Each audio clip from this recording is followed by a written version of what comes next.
For the ABC World and National News, it's coming up next. And come on back here tonight for that and all the news that's happening. We'll, of course, have an update on that school bus story we told you about, the accident over near Newark. That's our news for now. Thanks for joining us. ABC World News Tonight is coming up next. Good night.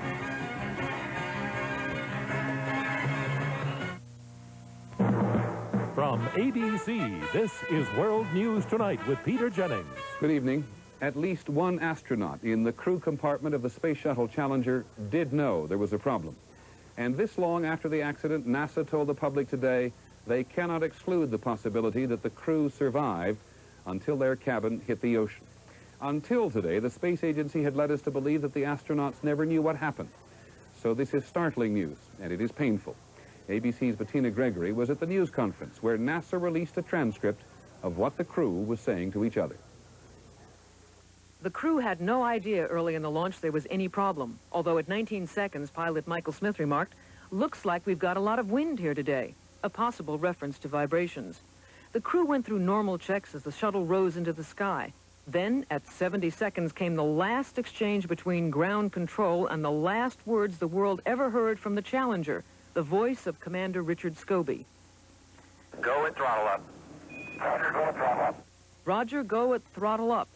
But 3 seconds later, the transcripts of these newly processed tapes revealed the pilot, Mike Smith, said one more word on the cabin intercom. Well, not even quite a word. Uh-oh. But it showed that at least he knew something was terribly wrong. There could have been something in the cockpit, some dial or something that could have caused that remark, or it could have been the first awareness of the explosion. But at the news conference, pathologists said they could not determine the cause of death for the Challenger's 7 astronauts. The explosion occurred at 48,000 feet. The orbiter broke up and the crew compartment was hurled up to 65,000 feet. The acceleration was up to 20 times the force of gravity. Despite this, pathologists said the crew could have been conscious for 10 seconds or more after the explosion. I can't set a maximum limit on consciousness because we were unable to determine positively whether the crew module lost pressure. 4 crew members activated personal oxygen supplies, which had to be done manually, an indication some may have been conscious after the explosion. But the experts said all seat belts were locked by the time the capsule hit the water almost 3 minutes later at a speed of 207 miles per hour, evidence they rapidly lost consciousness. So while there's some evidence the astronauts survived the explosion, no one knows how long they remained conscious during the free fall. And that, says NASA, is all the evidence will ever show. NASA's Richard Truly saying today's release all but formally ends the investigation of the Challenger disaster. Bettina Gregory, ABC News, Washington. Overseas today, there was a very long overdue family reunion for Father Lawrence Jenco. 2 days after he was released by his captors in Lebanon, it was quite a moment. Our chief foreign correspondent, Pierre Salinger, is at the American Military Hospital in Wiesbaden, West Germany. In the early afternoon, Father Jenco, supported by his family and friends, agreed to appear before the press from the balcony of the hospital. He had not planned to speak, but the emotion of the moment was too strong. I'm so grateful to God to be present to my family, to have hugs and kisses, to be loved again, and to realize I have a dignity as a person. It's a great feeling to have. But Father Jenco's thoughts were also clearly on his fellow hostages, foreign and American, who have not yet been released. I hope to come back to the same balcony one day, soon, to be present to Terry Anderson, Tom Sutherland, and David Jacobson. That'll be my great day of joy. It's a joyous day for me and for my family. But pray God soon those 3 men will have the same joy that I have this day. So we work for all of them. Please make that a pledge to me. We don't forget them and their families who have the same hopes that my family see realized this day. We were imagining him coming back, a frail, broken type person. And he is not a broken type person. He's still got his personality, he's still got his mind, and he's a very gentle man. Tonight at a family dinner shot with home video equipment on a tape which the family provided to ABC, Father Jenco looked more relaxed and it was clear the reunion had helped the released hostage. In the bosom of his family, the overriding emotion of this day was happiness. When you have 3 brothers, 3 sisters, husbands and wives of my family, you can't feel anything else but very, very happy. Father Jenco will continue to undergo medical treatment and debriefing by U.S. intelligence agents until tomorrow, when he will fly to Rome for an audience with the Pope. Pierre Salinger, ABC News, Wiesbaden, Germany. President Reagan put it for everyone today when he told Father Jenco on the telephone, "Our prayers for your release have finally been answered." ABC's John Scally reports tonight that in his debriefing with U.S. officials, Father Jenco said that before he was released, he was blindfolded, wrapped like a mummy, and driven for 4 hours in the back of a truck before he was set free beside a lake. Local Lebanese children apparently panicked when they saw him and called the police. Question: who was responsible for Father Jenco's release, and why now? In Washington, here's ABC's John McCarthy. Though it is not clear how much real influence Syria's President Hafez al-Assad had in helping to win the freedom of Reverend Jenco from factions in Lebanon, some American analysts contend the release was extremely well timed for use by Assad, whether it was coincidence or not. For the Syrians, it was very significant to be able to deliver Father Jenco to the American ambassador in Damascus on the same day that the Vice President landed in Israel for a tour of the Middle East, a tour that is not going to include Syria. Assad is a leader who regards himself as the man who must be dealt with to accomplish anything in the Middle East, and likes to underscore that point whenever he can. But what about the other American hostages? Terry Anderson, Associated Press reporter who has been held for 16 months. Thomas Sutherland, Dean of Agriculture at American University in Beirut, held for 13 months. David Jacobson, Director of American University Hospital in Beirut, held for 14 months. In a videotape brought out by Jenco, Jacobson said a 4th hostage, William Buckley, was dead. Jacobson also added this curious comment about Buckley. And our sympathies to his wife and his 4 children. Buckley was a bachelor with no wife or children. Was Jacobson's comment a mistake, a coded message? It's not yet clear. The State Department today reiterated its position that the U.S. will not make concessions to kidnappers, will not yield to the demand, in this case, that 17 terrorists be released from prison in Kuwait. There is no change in U.S. policy on the question of negotiations. So without offering to give the kidnappers anything, the U.S. is keeping a wide range of secret channels open in hopes that just talking might somehow free the other hostages. John McCarthy, ABC News, the State Department. One other note from the Middle East: there was another car bomb in Lebanon today, and it was enormous. 450 pounds of TNT. And when it went off in the Christian section of Beirut today, at least 32 people were killed and more than 100 were injured. The bomb went off during the morning rush hour, and even in a city as accustomed to violence as Beirut, this was a really nasty one. There was no obvious target for the blast. Later in this broadcast, bankruptcy at the nation's #2 steelmaker has left a lot of retired steel workers angry, and the deadly type of cocaine called crack. This is World News Tonight with Peter Jennings, brought to you by Shredded Wheat from Nabisco Brands. What would you do if someone added sugar and salt to your cereal? You know, many cereals come with sugar and salt already in them. Up to 26 added teaspoons a box. But not Nabisco shredded wheat. The only thing in shredded wheat is the natural toasted goodness of shredded wheat. Nabisco shredded wheat. The only thing added to it is what you put on it. Nabisco. The ups and downs of the stock market can create its share of headaches. Take Pat Ryan. I have a throbbing sensation, which I characterize as a desperate headache. I would like to have some aspirin now. What he took was extra-strength Tylenol caplets. Last year, hospitals dispensed Tylenol 10 times more than the next 4 brands combined. I feel superb, and my headache is gone. And that's a nice feeling to have. If Tylenol worked for Pat Ryan, and it's the pain reliever hospitals use most, shouldn't you use Tylenol, too? When a big corporation goes bankrupt, it isn't only the present employees who suffer. A Senate committee held an emergency hearing in Cleveland today to hear from former employees of the LTV Corporation. When LTV declared bankruptcy about 2 weeks ago, the former employees lost their medical benefits. They're frightened, and they're angry. Here's ABC's Chris Bury.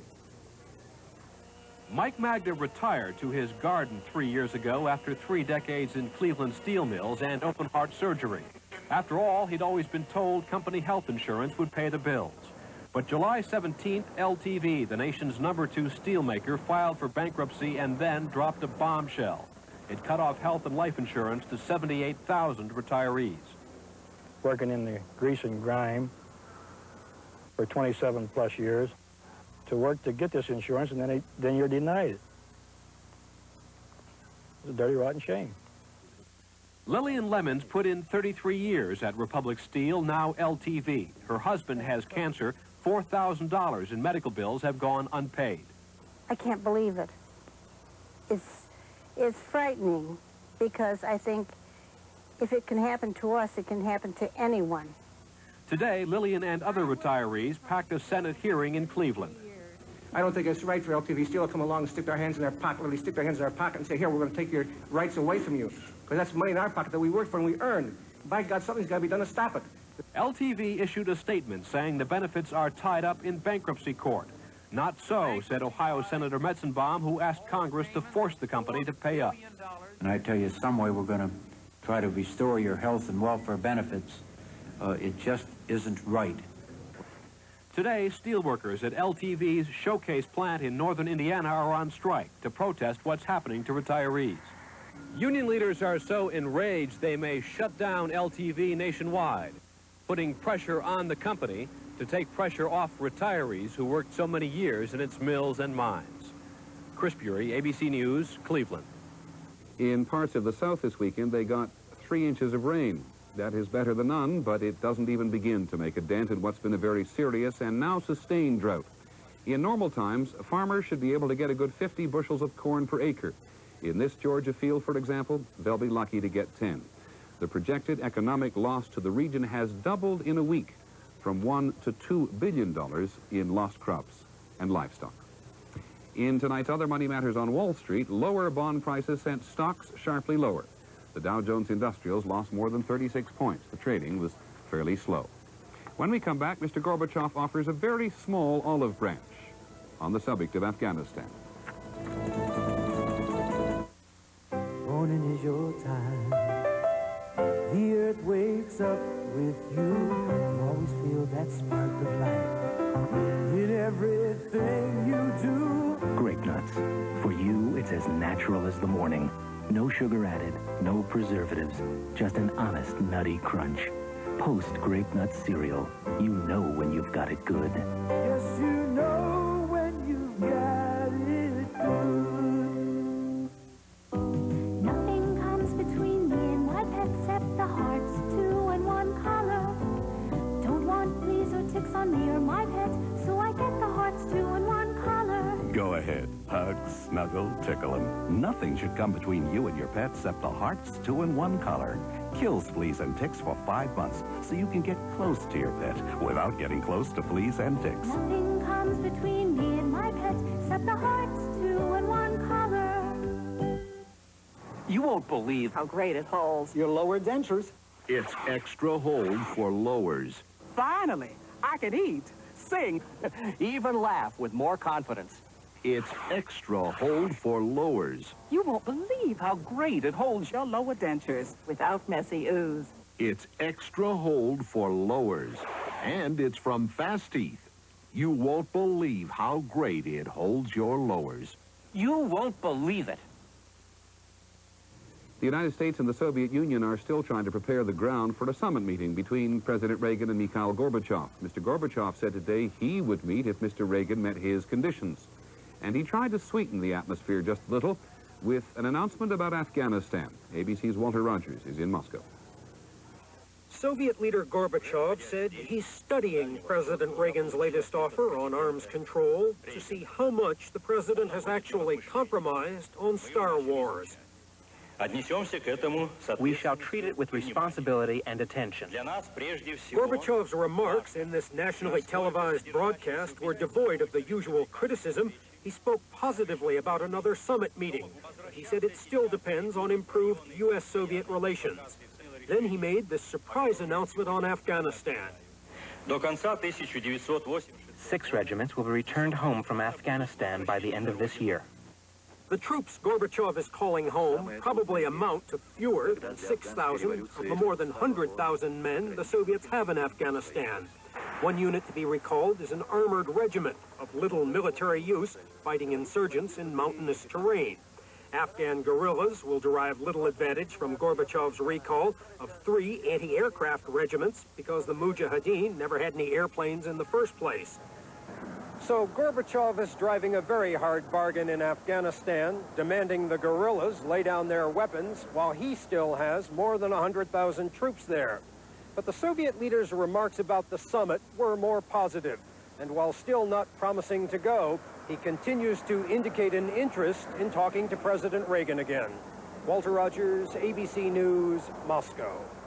The State Department reacted to Mr. Gorbachev's announcement by saying there's only one acceptable solution to the Soviet occupation of Afghanistan: prompt and complete withdrawal of all the Soviet troops there.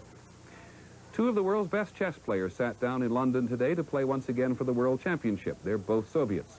Anatoly Karpov, the former champion, is challenging Garry Kasparov, the current title holder. They played to a draw today in what is expected to be a bitter fight for the title and some $900,000 in prize money. When we come back, the deadly drug called crack. It can destroy individuals and communities.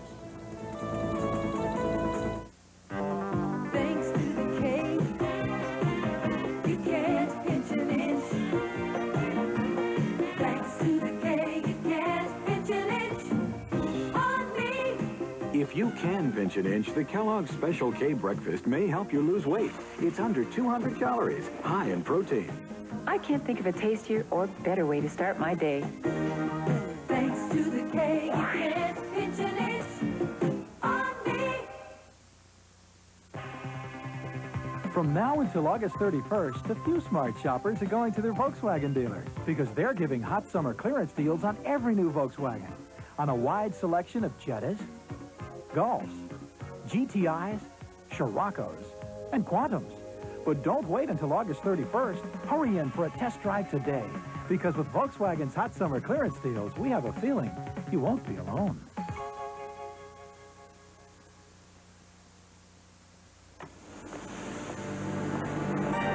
You're far from home, far from everything you know, but you're not alone. A new service from American Express is with you every step of the way. Announcing Global Assist.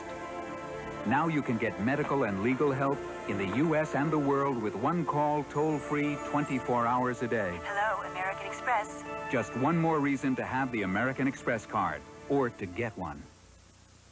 Well, I've been on and off diets since the age of 14, until I found something that stops me from craving all those foods I know I shouldn't have.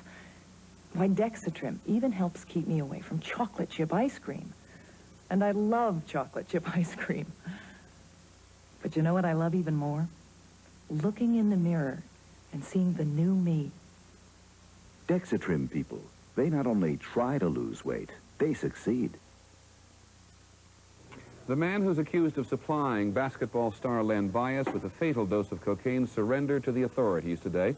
Brian Tribble, a longtime friend of Bias, is charged with possession and distribution of cocaine. He's being held on $250,000 bail. Yet another description today of how dangerous the cocaine called crack is. In Florida, as yet another special task force was being inaugurated, one Florida official said it was the most dangerous development in criminal behavior he had seen in a decade and a half. And what is true for Florida is true for the rest of the country. ABC's John Quinones is on special assignment. This is the Miami Police Department's SWAT team, stalking the city streets for a new killer in the neighborhood. The Cocaine Crack House. You know what you're right, sir? Huh? Yeah. This is where drug users gather to buy and smoke the newest and most potent form of cocaine, crack. Inside, police find hundreds of rocks of cocaine, crack, thousands of dollars in cash, and several guns. On this day, they raid a total of 6 crack houses. A dozen alleged crack dealers are arrested, including a 13-year-old boy and this 70-year-old grandmother. What you got in your hand, lady? Just 24 hours later, 1,500 miles away in a New York City raid, police arrest a suspected major coke trafficker and confiscate 22 pounds of cocaine ready for processing into crack. This way. In 17 cities across the country, police are declaring war on crack. These little white packets that's being dropped on us now are equivalent to a bomb back in World War II as to what they can do in wiping out a neighborhood. Police say there may now be as many as 1,200 crack houses here in Miami. It's a fertile breeding ground for violent crimes, which have increased 18 to 30% over last year in these neighborhoods. Entire communities are under siege. Everybody's just like running scared, and it really taken over our community. We quickly found out just how scared. While we interviewed this woman, a block away, a local crack dealer was shot to death by an angry customer. What's happening to this neighborhood? Drugs, cracks, everything, crack. Police say in New York there are now more crack stops than bus stops. In just 20 minutes, any apartment can be turned into a crack house. It is here that crack users become violent criminals when their money runs out. You want more, and if you don't have the money, you go out stealing or you'll kill. You do anything for it. I mean, anything. In an affluent Miami suburb recently, police arrested these teenagers whom they say were so desperate for crack, they were selling stolen $20,000 cars for $100 each. It's like you moved in with a bunch of wildcats and tigers and lions have moved into your neighborhood, and you're the prey. In Bedford-Stuyvesant, Brooklyn, where drug addiction is common and confrontations between police and the community frequent, rock cocaine has aggravated tensions. This man is a neighborhood self-defense instructor. We had children coming down to the center for karate. They disappeared. We wondered what happened to them. The streets got them again. Crack? Crack. People are afraid to come to church at night. They're afraid to come out. People are afraid in their homes. Frightened and enraged, communities are beginning to fight back. In New York, a group of concerned residents takes to the streets, armed with cans of paint. The target, suspected crack houses in their neighborhood. Because we're going to tell everybody where they see the red on the doorpost that they're selling murder to our babies inside. But police say the cure to the crack epidemic lies far beyond the red paint and cries from the community. They're fighting a cocaine glut in this country, drug laws that prosecutors say are too lenient, and overcrowded jails. Most dealers are back on the street soon after they're arrested. Worst of all, police say, they must first defeat the American drug culture's appetite for cocaine. That may be impossible. It's the devil. See, this cocaine ain't nothing but the devil. And the devil telling me to do it. It was once the rich man's drug, but as crack, cocaine is cheap and abundant. And perhaps most tragically, it now threatens the future of the poor and the young. How could they have a chance when they have such a potent drug to run to in case something don't go right? How could they have a chance at $5 a crack? There's no chance. John Quinones, ABC News, New York. And this note from Washington, the Senate confirmation hearings for Justice William Rehnquist begin tomorrow. Justice Rehnquist, as you know, has been nominated by the President to be the new Chief Justice. Today, some prominent civil rights groups joined together to announce their opposition. The Leadership Conference on Civil Rights called Justice Rehnquist an extremist on civil rights. When we come back, a 14-year-old violinist for whom the concert is a snap in more ways than one.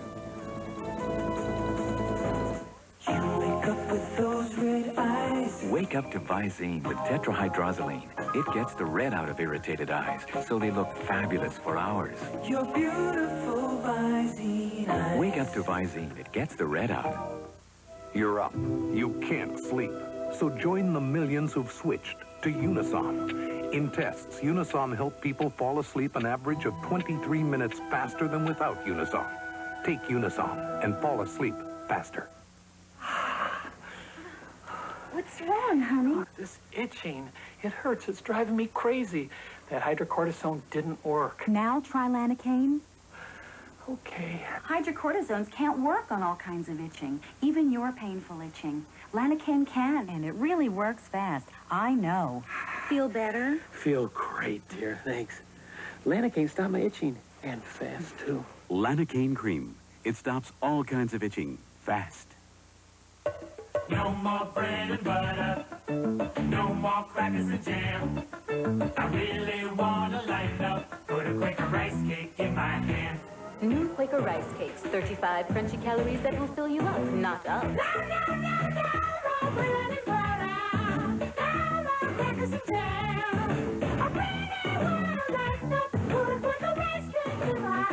Filling, not fattening, lighten up. Tonight on Nightline, more on the dramatic new development in the Space Shuttle disaster. Plus, Syria's foreign minister on the prospects of freeing more hostages in the Middle East. Finally this evening, honoring two musicians, one a veteran, one very young. At the White House this afternoon, President Reagan presented the Medal of Freedom to the pianist Vladimir Horowitz. Horowitz returned not long ago from what the president called a pilgrimage of peace, a triumphal concert tour of Leningrad and Moscow. And then there is 14-year-old Mi Dori. Mi Dori is a Japanese violinist, and we repeat she is 14, who was referred to by the conductor Leonard Bernstein today as a genius. That assessment has a great deal to do with a performance that she gave at Tanglewood in Massachusetts on Saturday night under nightmarish circumstances. We were able to acquire some pictures from a local cameraman, and here's ABC's Jay Schaefer. It would be a night to remember, but of course no one knew that as the evening began. Leonard Bernstein and the Boston Symphony had drawn the audience, but it was a pint-sized prodigy who stole the show. 14-year-old Mi Dori has performed in concert halls the world over, but nothing could have prepared her for this night. And I knew that this girl had real talent, and I knew we were in for something special. I didn't know what we were really in for. As the orchestra began the final movement of Bernstein's difficult serenade, the E string on Mi Dori's violin snapped. It was the last movement of the serenade, and I looked at the concertmaster's violin when mine broke, and his A string was there, so I took his violin. Hardly missing a measure, she exchanged her violin for a larger Stradivarius and continued. But moments later, déjà vu, another broken string, another violin. Well, I looked over in the audience, and there were just the people with their mouths open, just aghast at what was going on, and the music didn't stop. Believing her own violin had been restrung, she changed fiddles again, only to be given another oversized instrument. 3 violins, 1 solo, the rarest of musical hat tricks. It was a night where one was shown that a 14-year-old child can be the equivalent in sophistication and musicality of a mature artist. Leonard Bernstein agreed, telling us simply she's a genius. As for Mi Dori, well, some nights to remember you only want to live through once. Jay Shadler, ABC News, Boston. Well, as they say somewhere else, that's incredible. That's our report on World News Tonight. I'm Peter Jennings. Good night. From ABC, this has been World News Tonight with Peter Jennings. The Boston Red Sox are vying to stay atop the American League East.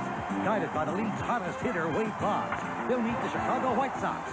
Or the hard-hitting California Angels take on the Oakland A's on ABC's Monday Night Baseball.